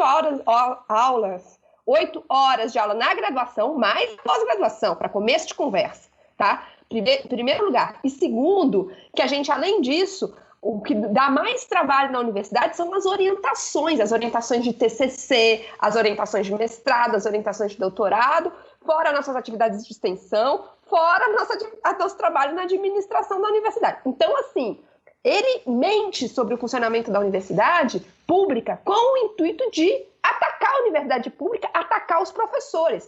Então, na entrevista para o UOL, ele disse que aqui no Brasil os professores têm uma média de 12 alunos, ou abaixo de 12 alunos. Olha, na minha universidade, nós temos hoje pelo menos 19,6 alunos por professor. Então, da onde ele tira essas informações? Tudo isso para dizer que eu acho que por esses ataques mentirosos que ele faz contra a universidade, contra o corpo docente, e a forma como ele comemora, por exemplo, a polícia atacando estudantes na frente do MEC. Ele fez um Twitter postando uma música comemorando aquilo. Gente, isso tudo configura, na minha visão, mais do que motivos suficientes para a gente pedir a queda desse ministro. Não tem a menor condição. Isso é uma derrota para a educação pública brasileira. Um ministro da educação não pode comemorar a repressão policial. Certo? Isso é indigno, isso fere a Constituição, isso é uma apologia à violência, isso não faz o menor sentido. Ele não pode mentir sobre os professores, sobre o que a gente faz, quanto a gente ganha, certo? Então, eu acho, sinceramente, que a gente precisa começar a subir um pouco o tom, porque o que está na mesa é muito grave e a conduta dele é antiética, certo? E não condiz com a posição de ministro. Então a gente não tem que ficar discutindo detalhezinhos de um projeto que não tem pé nem cabeça. A gente tem que discutir o essencial, que é um ministro com essas características, nós não aceitamos. E ponto. Perfeito. Perfeito, assina embaixo, é isso, né? A gente não aceita esse tipo de tratamento, né? A gente não aceita que um patrimônio público tão importante para o país seja tratado como uma coisa banal, como é o que a gente tem visto diariamente, né? Diariamente. É um ataque sem fim. É um sujeito sem escrúpulos, né? E eu tenho dúvida se ele faz isso porque ele faz por má fé ou se ele é portador de uma estupidez estonteante, né? Porque não é possível que a coisa pública seja lidada dessa forma, né? É inconcebível que um ministro minta para a população brasileira, porque não tem outra palavra. A Maria disse bem, ele mente. Os dados que ele traz são mentirosos. A maneira como ele vende o futuro é mentira. A gente fica, às vezes, né, tentando achar palavras, mas a palavra correta é essa, é um governo de mentiras, né? E aí, o que eu fico me pensando agora, eu fico pensando como professor, é que a gente já fez, na história da universidade pública no Brasil, já aconteceu muitos enfrentamentos duros, né? Por ataques muito mais leves do que esse que a gente tem visto agora, né? Então, a minha colocação é o seguinte: o que a comunidade acadêmica e a população brasileira que defende a educação pública de qualidade, gratuita, laica, o que a gente tem que fazer, né? Porque, veja, não dá para simplesmente aceitar, não dá para debater nesses termos, como ficou muito claro na fala da Maria e do Lucas, porque, na verdade, não há debate possível no Futurice, porque não há nenhum projeto a ser debatido, né? Você só tem a cortina de fumaça, a bomba semiótica. Então, o que a gente vai fazer? O que a gente vai fazer? E aí eu fico assim, eu pergunto para vocês, né, o que pode ser feito.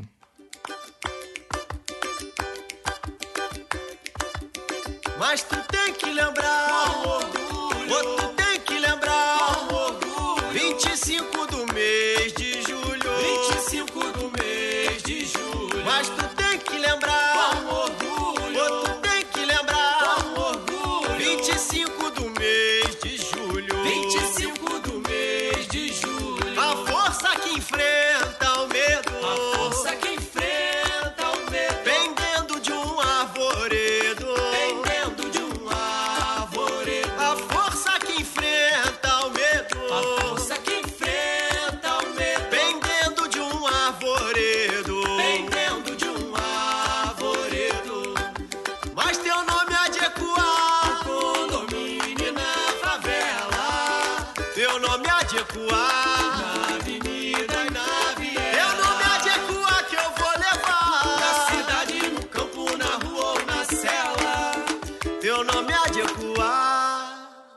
Eu acho vou lá, depois passo pro Lucas, vou ser muito rápida. Duas coisas. Acho que a primeira é que eu acho que a gente de fato não deve se prender muito na discussão do Futurice. Mas não pelo argumento que o ministro deu na entrevista ao UOL, né, entre o joio e o trigo lá, não porque a gente não tem críticas pontuais ao projeto. Eu tenho várias críticas pontuais, várias, que eu poderia listar aqui. A começar que eu sou contra o Dia do Aluno Empreendedor, tá, no artigo 44, criação do Dia Nacional do Aluno Empreendedor na semana seguinte ao Dia do Trabalhador. Sou contra isso, porque eu acho que todo estudante também vai ser no futuro um trabalhador. Então, não gosto desse tipo de provocação. Não acho que a gente tem que fazer esse tipo de pegadinha num projeto dessa seriedade. Sou contra o artigo 2, como eu já falei aqui, certo? Que diz que a gente vai se submeter a sistema de gestão e não diz qual. Que diz que vai ter sanções e não diz qual. Então, assim, quais? Então, eu sou contra vários pontos, eu tenho várias críticas pontuais ao projeto. Mas eu tenho críticas muito mais profundas ao contexto onde ele surge, ao sentido geral que ele aponta, à falta de embasamento e mais. Tenho críticas à gestão do ministro pelas razões que eu já argumentei. E eu acho que isso está para além das divergências pontuais. Eu acho que, por exemplo, o ministro poderia, eventualmente, propor uma série de coisas que estão no futuro e a gente pode discutir. Mas não com entrevistas que ataquem o corpo docente da maneira como ele está fazendo, que ataca a universidade pública, porque o Geraldo falou, né? A universidade pública brasileira é única no mundo, certo? Pelo seu tamanho. Então, vamos comparar com Harvard, Stanford, certo? As universidades públicas do Brasil são muito grandes, são gigantes e, justamente, né, e paradoxalmente, são de muito boa qualidade. Elas concentram quase toda a pesquisa feita no país, certo? Ao lado das universidades confessionais e pequenas fundações, como a GV e outras. Mas, assim, basicamente, nós fazemos 95% da pesquisa. Então, nós somos enormes, nós cumprimos um papel importante no suprimento da demanda por ensino, sobretudo no interior do país, e ainda fazemos pesquisa de qualidade, certo? Essa mágica com pouquíssimo recurso. Então, se tem uma coisa que nós somos, é bem geridos. Então, vamos começar deste patamar de discussão. Então, eu acho que o que eu digo, né, que eu não aceito, não consigo aceitar esse ministro, é porque os patamares mínimos, os contornos mínimos da discussão não estão estabelecidos.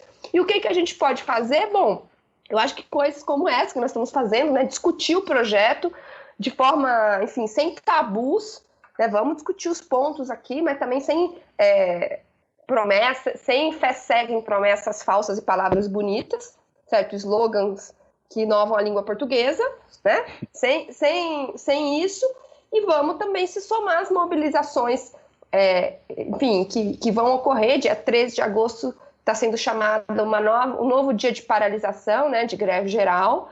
Então, acho que tem que se somar a essas manifestações, nós temos que permanecer unidos nesse momento e discutir dentro da nossa universidade o que o Futurice representa neste contexto, certo? Para a gente não cair num falso canto da sereia que vai nos levar para o fundo do lago, e lá ficaremos. Lago não, né? Que sereia não está em lago, sereia dá no mar. Mas enfim, vocês entenderam. Sereia dá no mar é ótimo, né? Pode cortar essa parte. A sereia não dá, gente, em lugar nenhum. Ai, gente.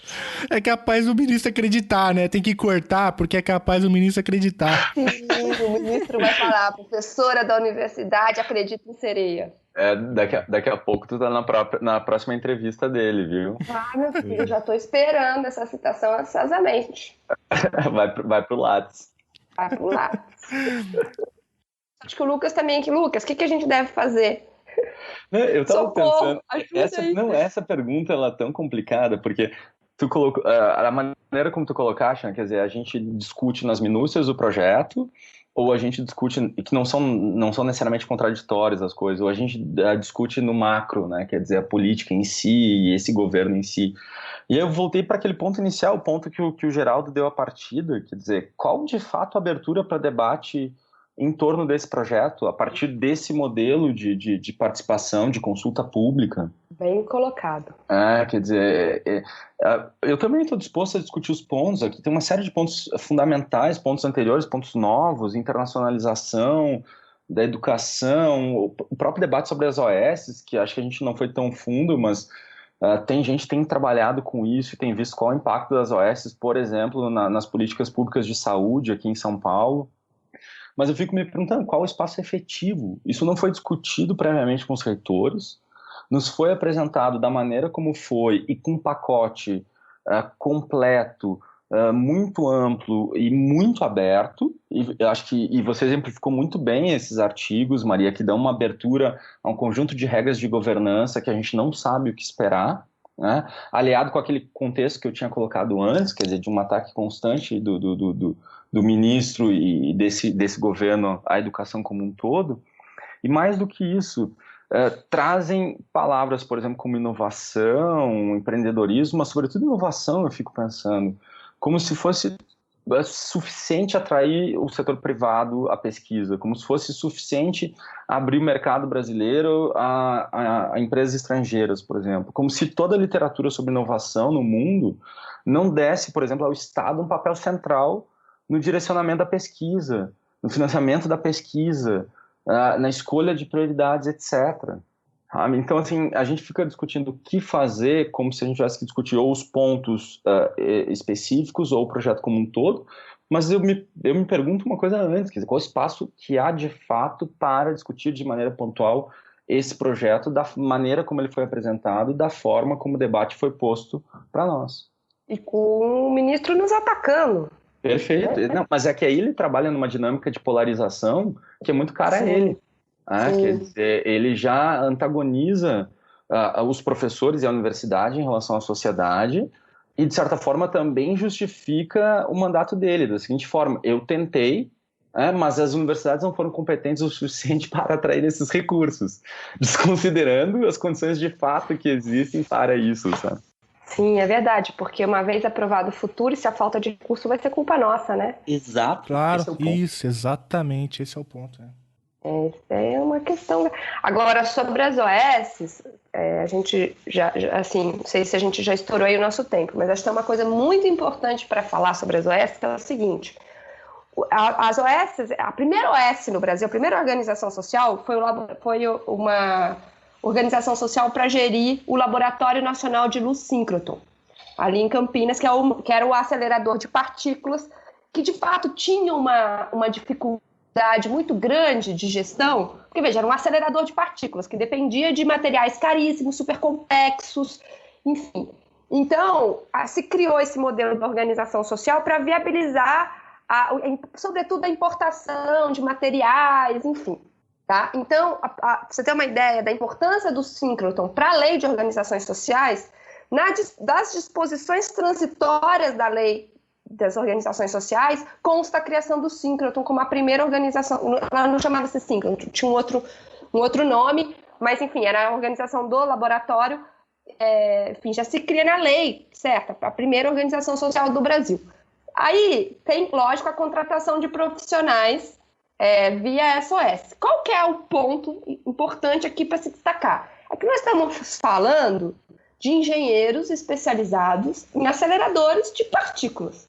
Quantos engenheiros especializados na construção de maquinário para um acelerador de partículas no Brasil? Então é óbvio, né, no caso dessa organização social, que não teve grandes problemas, né, em relação à autonomia desses profissionais, porque você vai demitir um engenheiro especialista em aceleradores de partículas e vai contratar outro aonde? Então esse é o primeiro ponto. O segundo, assim, aí, além desse caso, as OS se disseminaram na área de saúde para a contratação de médicos, que não existe no Brasil profissão mais carteirizada do que essa, tá certo? Então, o Mais Médicos aí que não nos deixe mentir, né? Então, são dois casos, tá? Onde você não tem óbvio que você teve uma precarização do trabalho dos médicos, é só você conversar com eles, que eles vão te falar das metas que eles têm que cumprir, certo? Que faz com que o serviço, a qualidade do serviço caia drasticamente, assim por diante. mas ainda assim eram profissões que estão relativamente protegidas pelo cartel dos médicos, né, do CREMESP e tudo mais. Então, são 2 exemplos onde você não teve uma precarização de salários básicos, até teve, mas não drástica. Agora, não é o caso dos professores das universidades federais, porque você está falando de praticamente todas as profissões. Então, assim, vai ter um efeito sobre o nosso trabalho muito, muito maior do que teve nessas 2 áreas que eu citei. Uhum. E no caso das OS de saúde, Maria, os profissionais não médicos, esses sim tiveram uma precarização muito, muito profunda. Então tinha que se estudar isso. Né? Já tem. Eu tava conferindo alguns estudos nesse sentido agora. Que existe essa diferenciação dentro das OS de saúde. Sim, tínhamos que levantar isso, né? Talvez promover um podcast só sobre a questão da saúde, né? As organizações sociais na saúde. Porque no município de São Paulo, eu sei que se avançou muito nisso, com problemas gravíssimos. Gravíssimos. Em 2014, eu estava conferindo hoje de tarde, em 2014, 30% dos serviços de saúde no município de São Paulo eram prestados por OS de saúde, por meio de contratos de cessão com organizações sociais de saúde. Mas tu tem que lembrar, tu tem que lembrar, no dia 4 de novembro, mas tu tem que lembrar.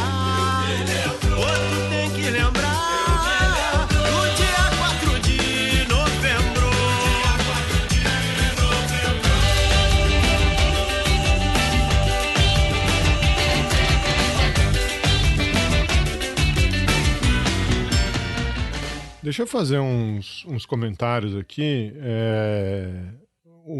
Primeiro, isso aí que você falou agora, né, Felipe? E voltando lá para o começo da discussão, eu achei que vocês foram muito tímidos, falando assim, eu não sei o que vai ser das instituições que não optarem pelo Futurice, que não optarem pelo financiamento privado. Eu sei o que vai acontecer. Essas opções vão ser enforcadas, né? Elas vão passar a receber cada vez menos recurso, vão ser cada vez mais sufocadas. E a culpa é do professor, como vocês colocaram, né? É porque o professor não capta recurso.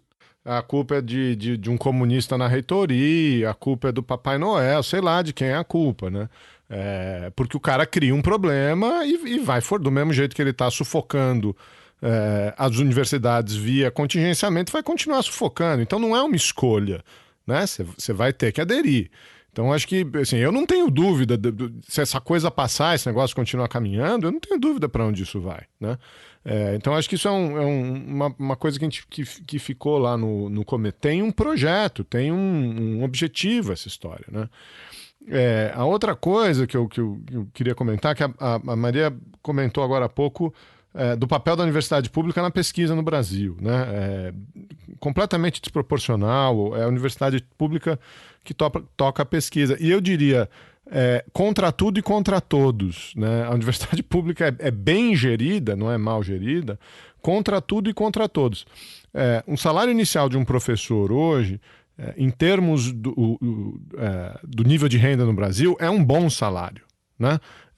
Tá aí na faixa de um salário inicial 9 mil, 10 mil reais, uma coisa assim. Só que para você conseguir passar nesse concurso, você tem que ter a sua formação, 4 anos de graduação, você tem que ter o seu mestrado, 2 anos de mestrado, você tem que ter o seu doutorado, 4 anos de doutorado, você tem que ter publicação na área, você tem que ter pesquisa, você tem que passar num concurso que aparece pouco, são poucas vagas, super competitivo, né? Eu já devo ter falado isso aqui no programa. Aí você pega um aluno recém-formado em Direito, você pega um aluno recém-formado na nossa área, Relações Internacionais, né? O cara faz 2 anos de cursinho, passa numa prova do Itamaraty, ou passa numa prova de juiz estadual, federal, não sei o quê, e sai ganhando mais que o professor que tem 10, 12 anos de preparação para entrar no cargo, né? Então, é lógico que no cômputo da sociedade brasileira, um salário de professor universitário é um bom salário. Mas a hora que você olha para o funcionalismo público brasileiro, o salário de professor é uma vergonha, né? comparado com essas outras carreiras. E aí, se você vai para o ensino fundamental, então, aí, ensino fundamental, ensino médio, aí realmente é um assinte, né? Falar que tem investimento em educação nesse país, vendo os valores que são pagos para esses professores, né? Então, sempre aqui toda a nossa solidariedade. Mas eu tenho a solução. Venda de naming rights. Vamos comprar o curso de Relações Internacionais, ô Geraldo, da UFABC, chama Instituto Chutando a Escada de...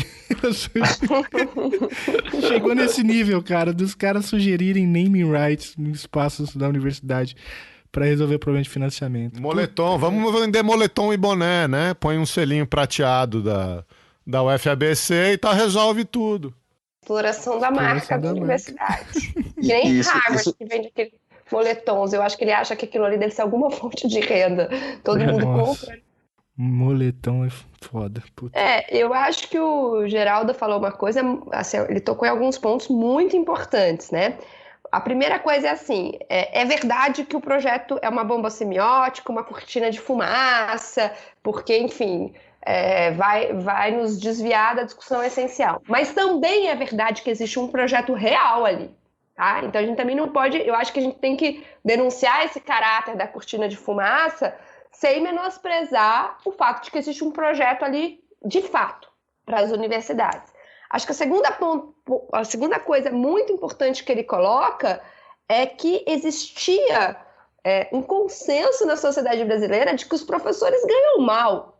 Óbvio que principalmente os professores da rede básica, né? Mas os professores universitários também ganham mal quando comparado ao resto do funcionalismo e também a outros profissionais da sua área.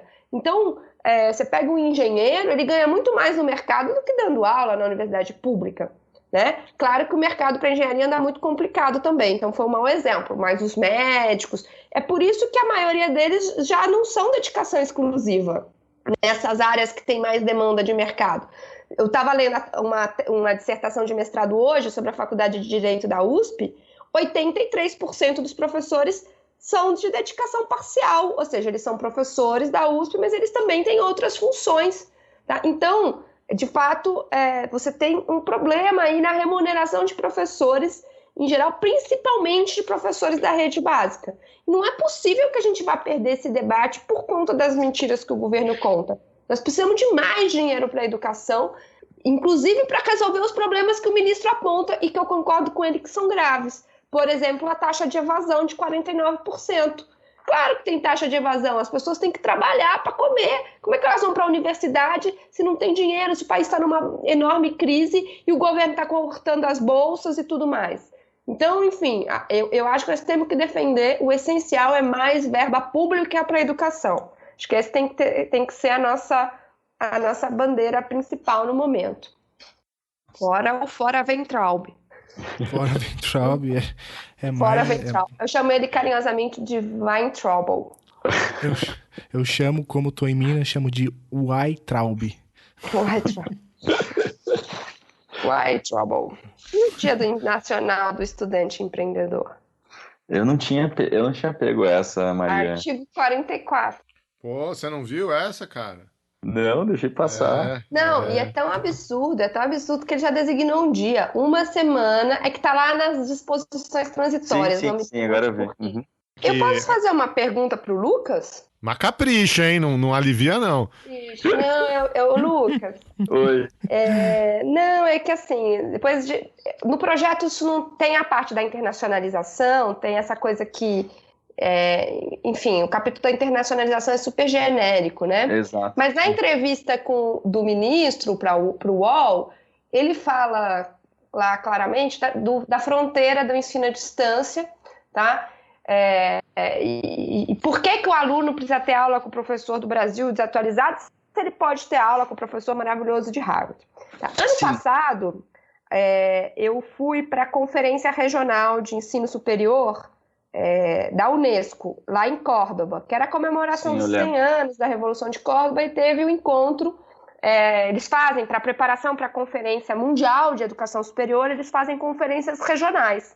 Então eu fui para a Conferência Regional de Educação Superior para América Latina e Caribe, que foi lá em Córdoba.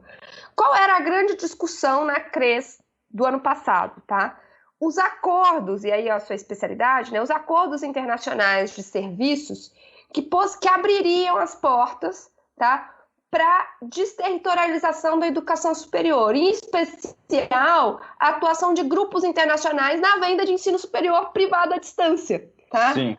Então, assim, me lembro que a grande discussão lá era tirar uma resolução que fosse muito contrária a isso, tá? Para proteger as instituições públicas e privadas, inclusive, né?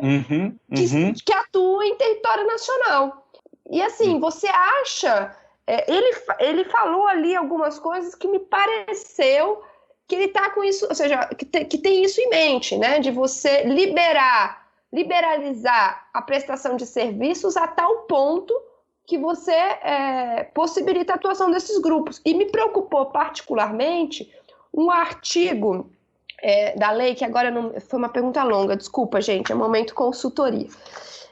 Tem um artigo aqui na lei nova, que eu não anotei o número, mas que ele diz que vai flexibilizar o reconhecimento de diplomas estrangeiros, né? Tanto em universidades públicas, como é a lei hoje, quanto por privadas. Então, a Unip, por exemplo, poderia reconhecer um diploma estrangeiro dado por uma universidade, sei lá, qual, entendeu? Sem nenhum... Ou seja, é o fim de qualquer regulamentação do ensino superior, privado e público no Brasil. Sim. Você não acha? Como é que você vê? Você que estudou isso aí, você não acha que um dos pontos do projeto é o interesse das universidades estrangeiras em explorar o enorme mercado brasileiro?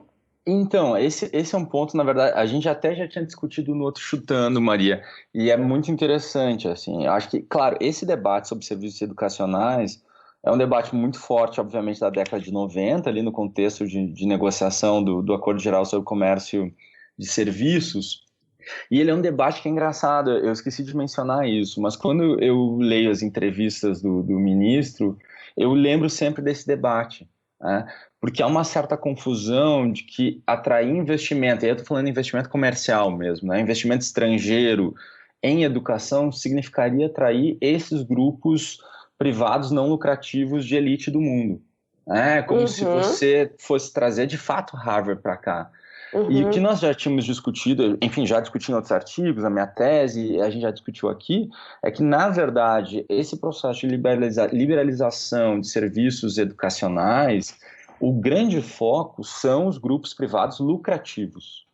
Né? Lucrativos. Então, você facilita muito, obviamente, a vida de grupos como da Lowry, do Apollo Group e outros grupos que vendem, grupos transnacionais que vendem educação privada ao redor do mundo, lucrativa. Né? Lucrativa. Essas expectativas, digamos, de atração de grupos educacionais estrangeiros, de elite, eles nunca, de fato, aconteceram, a não ser sobre outros meios, quando gerenciado pelo Estado. Né? Caso da Ásia, por exemplo, vários países da Ásia que pagaram para universidades de elite irem para os seus estados e estabelecerem campos, campi, etc. Eu acho que no caso do Brasil, sinceramente, eu acho que o olho está muito mais no mercado doméstico de educação à distância e a possibilidade de janelas para a atuação desses grupos na educação como um todo. Na educação como um todo. Eu acho que esse artigo, que é o artigo até 21, inciso 3, que ele fala sobre a facilitação de acreditação de disciplinas cursadas em plataformas tecnológicas, né? Só que eles conectam a instituições de excelência no exterior. Eu não sei, a não ser que você antecipe um formato específico de exportação de serviços educacionais, mas que não há um óbice no Brasil, na verdade, não há uma restrição à atuação desses grupos no Brasil. Basta ver o número de instituições estrangeiras que a gente tem e também o número de capital, a quantidade de capital privado que está por trás dos grupos educacionais brasileiros com capital aberto na Bolsa de Valores. Eu acho que aqui tem uma janela para o ensino à distância que é perigosa, talvez com foco nesse formato específico de investimento, mas que, ao meu ver, não vem dessas universidades de elite. Então, mas deixa eu só te colocar uma coisa aqui, ó. No artigo 21, inciso 2, a facilitação de reconhecimento de diplomas estrangeiros em instituições de ensino público ou privada. Então, isso implica uma mudança na legislação, porque só universidades públicas podem reconhecer diplomas estrangeiros hoje. Então ele vai mudar a lei e vai possibilitar o reconhecimento por universidades privadas com alto desempenho reconhecidas pelo MEC. Bom, sabe-se lá, né? Possibilitando, inclusive, diplomas compartilhados na graduação e na pós-graduação. Assim, aqui não diz se é ensino à distância ou não, mas na entrevista ele diz que por que o aluno não pode aqui se matricular numa universidade do Texas, certo? Que vende do Texas os cursos do ensino superior e reconhece o diploma numa universidade privada. Sim, cruzando os dois artigos, os dois incisos, né? Entendeu? Não sei, eu tô só te levantando. Desculpa, gente, eu sei que vocês vão cortar do podcast, mas é porque como eu vou... Não vou cortar nada, não. Isso é muito simples, cara. A universidade privada vai se credenciar no MEC, vai cobrar uma taxa e vai reconhecer o diploma. Vai começar a reconhecer o diploma. Então, basicamente, o que eu tô falando é o seguinte, o projeto, e pra mim, aqui que mora o coração da coisa. E aí eu vou somar com outra coisa, Maria, que é o que ele entende como critério de excelência. E aí tem uma frase maravilhosa na entrevista dele, que ele chama isso de uma coisa dinâmica. É uma coisa muito dinâmica. Excelência dinâmica. Entendeu? Porque os critérios mudam. Né? Ele trabalha com a ideia de permanência, com a ideia de empreendedorismo, de produção acadêmica, etc. Mas os critérios são dinâmicos. Não, essa parte da entrevista é assustadora. Né? Porque ele diz lá que vai estabelecer critérios para distribuir os fundos do programa. Essa que é a parte que ele fala que é dinâmica. Ele fala que critérios? Qualidade das publicações. Aí começa assim, publicação que presta, né? Então vai se verificar a qualidade das publicações. Bom, mas já não é assim hoje? Ou ele discorda da avaliação da CAPES? De quais são as boas publicações? Depois, patentes. Bom, também já tem critério para você pontuar patentes, né? Inclusive na progressão da carreira. Depois, desempenho acadêmico puro. Bom, do que isso é diferente de qualidade das publicações e patentes? Não sei, porque eu não sei o que é puro, nem desempenho acadêmico para ele. Aí ele muda e fala, também tem que criar startups. Bom, então isso vai ser um critério? Ou ele só mudou de assunto? A gente fica sem entender, né? E assim vai, melhor. Enfim, ele não tem a menor condição. Assim, acho que a sensação que eu tenho é que ele não sabe o que já existe. Então ele quer criar um índice de qualidade de publicações. Bom, basta informar ele que isso já existe há décadas, né? Inclusive a carreira dele está submetida a isso, se ele não sabe. Aparentemente ele não sabe.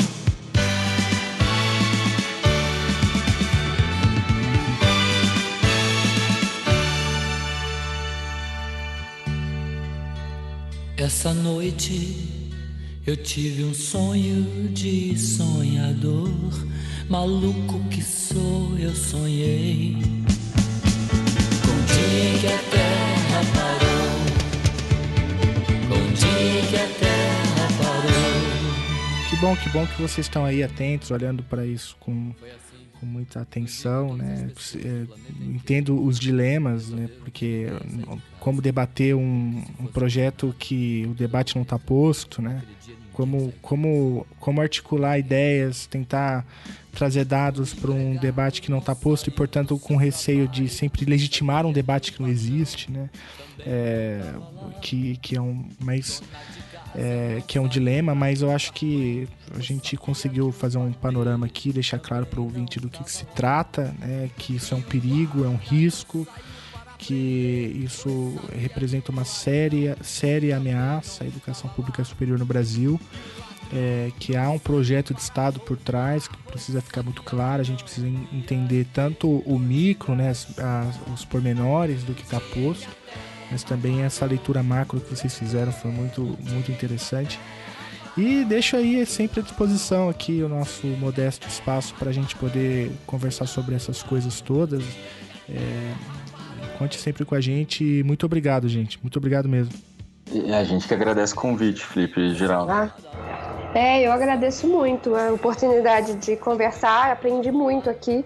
A gente vai aprendendo a desarmar a bomba semiótica. Adorei. Aliás, podia ser esse o título, hein? Futurice, a bomba semiótica. A gente vai ter que aprender a inovar para lidar com o novo cenário desafiador. Não, a única coisa boa é que eu vou ganhar dinheiro, diz o ministro, né? Eu vou vender o quê, né? Nem eu sei. Não, e aí, com dinheiro, a gente pode chamar o Felipe para uma banca ali na UFABC, né? Com o dinheiro que a gente vai vender. Não, a gente fazia EAD, o futuro é EAD, Lucas. Tá, então tá resolvido. O Geraldo a gente não conseguiu levar pro campus ainda, teve que ser por Skype, imagina. Nossa, olha que ele tá aí do lado. A gente vai comprar o naming rights da UFABC. O Chutando. Quando você menos esperar, você vai dando aula no Chutando a Escada. Vai virar uma plataforma, um hub de exportação de serviços de educação. Educação e comentários, que também a gente pode explorar esse lado aí. A gente pode fazer como é que chama aquilo? Stand-up comedy, e assim vai. E tem que se virar. Tinha mais doença pra curar. No dia que a terra parou, no dia que a terra parou, foi tudo. No dia que a terra parou, no dia que a terra parou.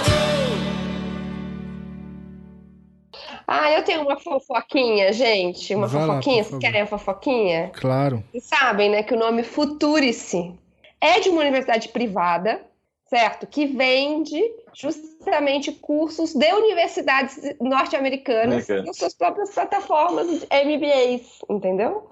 Que tragédia. Calma que o buraco ainda não acabou. Cara, como é que a gente veio parar aqui?